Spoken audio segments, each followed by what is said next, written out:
இந்திய வரலாற்றில் அழியாத அடையாளம் பதித்த தலைவர். ஸ்ந்தி. இந்திரா காந்தியின் வாழ்க்கை பயணத்தை காண்போம்.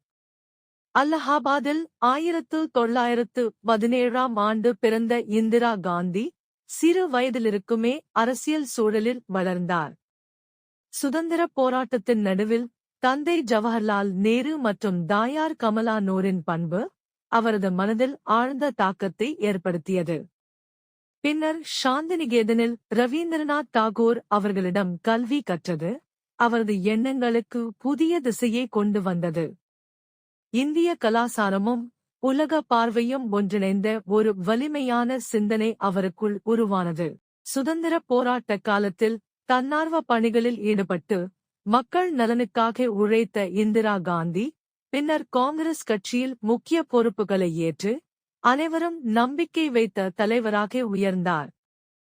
1966ஆம் ஆண்டு இந்தியாவின் முதல் பெண் பிரதமராக பதவியேற்று நாட்டின் முன்னேற்றத்திற்கு பல தைரியமான முடிவுகளை எடுத்தார்.